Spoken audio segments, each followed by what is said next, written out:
Assalamualaikum warahmatullahi wabarakatuh. Berjumpa kembali di channel Ardhiko Ramos. Informasi yang ditunggu-tunggu oleh para sahabat-sahabat honorer di P3K tahun 2022 maupun di tahun 2023. Menurut pantauan dari tim Ardhiko Ramos, nanti di tanggal 2 insya Allah nanti ada pengumuman untuk para peserta PPK tahun 2022 di jalur umum. Bahkan di P1, P2 maupun P3 juga akan diumumkan di tanggal ini. Terkait hal tersebut, masih ada beberapa teman-teman yang masih berstatus honorer dan tidak tercover di P3K tahun 2022 ini. Akankah ada peluang bagi sahabat-sahabat? Hal ini disampaikan yang berdasarkan pada data dari Kemenkeu nomor 212 PMK yang terbit di tanggal 28 Desember tahun 2022 terkait dengan formasi PPK penggajian di tahun 2023.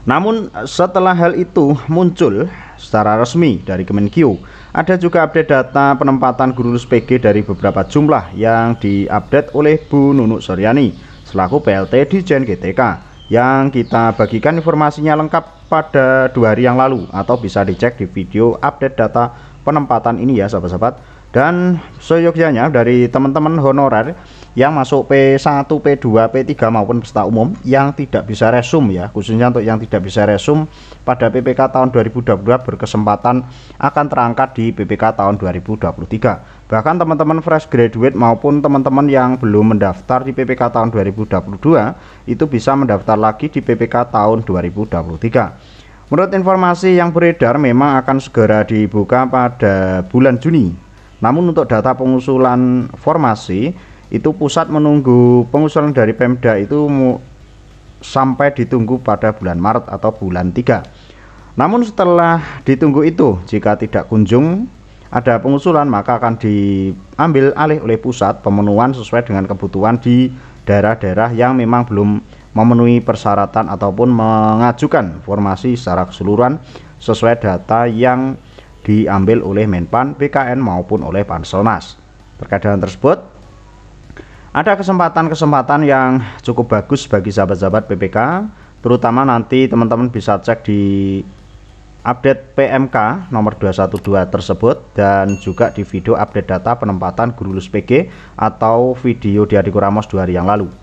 Terkait dengan isinya tidak perlu saya jelaskan sekali lagi, nanti akan mengulang-ulang isi video yang sebelumnya ya sahabat-sahabat, jadi tidak efektif.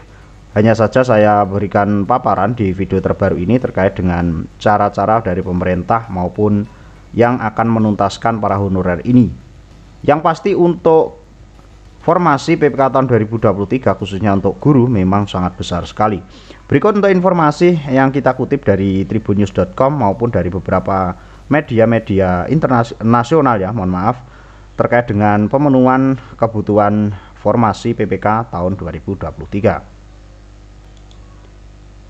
Dikutip dari Tribun, pada tahun 2023 memang pemerintah akan membuka CPNS maupun P3K dengan kebutuhan sebanyak 1 juta pegawai.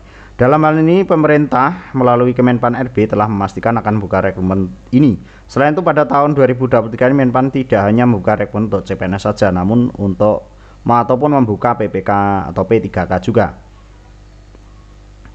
Kemenpan saat ini juga telah menetapkan kalender seleksi calon aparatur sipil negara atau CSN, baik itu untuk formasi CPNS maupun PPK tahun 2023. Sehingga pada kuartal 3 2023 atau mulai Juni 2023 pengumuman PPK dan CPNS sudah bisa dimulai atau bisa mengacu pada peraturan ataupun jadwal terkait dengan penerimaan P3K di tahun 2021. Dalam hal ini dikatakan oleh Deputi Bidang SDM Aparatur Kementerian Pan RB, Bapak Alek Deni, juga memastikan bahwa pembukaan seleksi CSN adalah untuk seluruh kebutuhan formasi baik CPNS maupun P3K. Untuk penetapan formasi PPK dan CPNS sendiri akan ditetapkan pada bulan April tahun 2023 seperti yang sudah saya paparkan di depan tadi. Untuk rincian instansi pusat memang sebanyak 80.869 formasi dengan rincian untuk pegawai ataupun CPNS, bidang kehakiman, bidang kejaksaan, bidang intelijen dengan besaran 24.419 formasi. Sedangkan untuk P3K 2023 sebanyak 56.450 formasi dengan instansi daerah.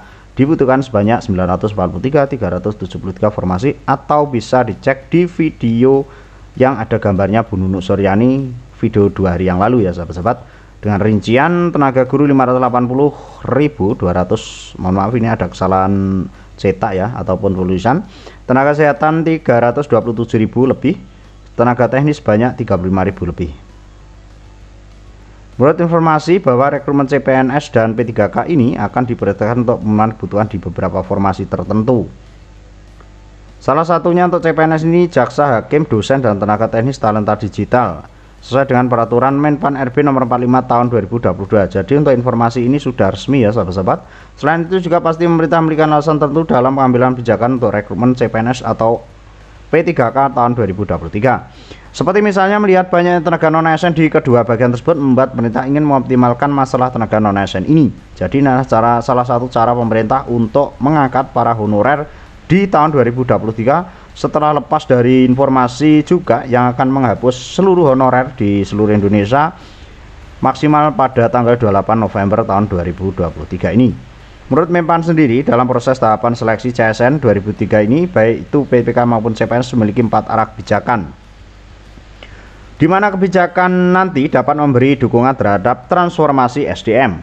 Kebijakan pertama ialah pemerintah akan fokus terhadap pelayanan dasar, yakni guru dan tenaga kesehatan. Untuk kebijakan kedua yaitu pemerintah akan mengambil kebijaksanaan untuk memberi kesempatan dan rekrutmen CPNS 2023 dan P3K 2023 bidang talenta digital dan data science dengan cara terukur. Kebijakan ketiga yakni dalam rekrutmen CSN 2023 ini pemerintah akan melakukan proses rekrutmen PPK dan CPNS 2023 secara bersih dan sehat. Serta kebijakan keempat atau terakhir yaitu mengurangi rekrutmen jabatan yang akan terdampak transformasi digital, di mana kita tahu pemerintah saat ini masih berusaha untuk menganalisis jabatan dengan kebijakan terbaik tersebut. Hal tersebut dilakukan agar tidak terdampak serius oleh perkembangan digital saat ini. Dan hal ini juga berkesinambungan dengan informasi terkait dengan titah dari Menpan yang membuka terkait rekrutmen 1 juta ASN ya sahabat-sahabat. Titah Menpan RB bongkar senasib 1 juta PNS dan P3K ASN wajib tahu. Dengan judul ini, nasib 1 juta PNS dan PPK memang tengah dibahas. Adapun penasaran, sahabat-sahabat, ada juga rasa cemas. Titah Menpan RB pun sangat intens membahas masa depan ASN ini. Ini informasi juga bagi teman-teman yang sudah terjaring menjadi CPNS, PNS, ataupun menjadi P3K saat ini. Lantas seperti apa penggambaran titah Menpan RB? Bagaimana juga nasib 1 juta PNS dan PPK ini? Masa depan ASN sangat tergantung dari perubahan ini. Saat ini ada misi mulia yang diusung pemerintah, semuanya diatur dalam ataupun diatur ringkas ya sahabat-sahabat. Birokrasi terbelit dan panjang dibuat jadi pendek, aturan yang jelimet disederhanakan, jabatan ASN dan PPK yang bikin mumet ikut dirombak. Menpan ikut bergerak cepat, semua benang kusut diurai satu persatu. Teknis rencana perubahan jabatan ASN 2023 digodok matang.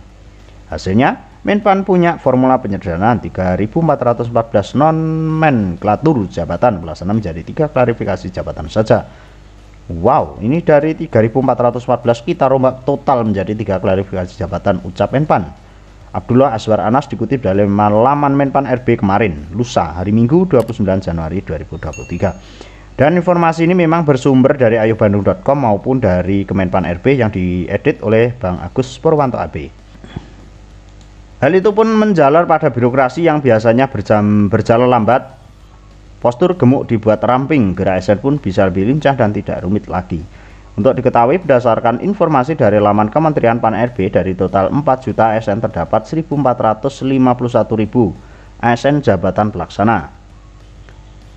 Melihat Menpan 41 2018 tentang nomenklatur jabatan pelaksana bagi PNS di lingkungan instansi pemerintah, menumpuknya formasi 314 jabatan pelaksana dibagi ke dalam 40 urusan pemerintahan. Perampingan jabatan pun jadi sebuah keniscayaan. Ada aturan penyederhanaan jabatan pelaksana terbaru yang terpantau dan semua bisa disimak via Permenpan RB nomor 45 tahun 2022 tentang jabatan pelaksana PNS di lingkungan instansi pemerintah. Berdasarkan peraturan tersebut, jabatan pelaksana PNS dirampingkan menjadi 3 klarifikasi jabatan yaitu klerek, operator, dan teknisi. Pada Permenpan RB nomor 41 2018, setiap nomenklatur jabatan dibagi berdasarkan kualifikasi pendidikan minimal namun belum mempertimbangkan unsur kompetensi. Demikian info seputar titah Menpan ya dalam mengurusi nasib 1 juta PNS dan untuk mengurusi 1 juta honorer di seluruh Indonesia. Mudah-mudahan informasi ini bisa bermanfaat. Tetap pantau terus di Ardhiko Ramos. Untuk informasi kali ini seperti itu, ada kurang biasa maaf. Wallahul muwaffiq. Wassalamualaikum warahmatullahi wabarakatuh.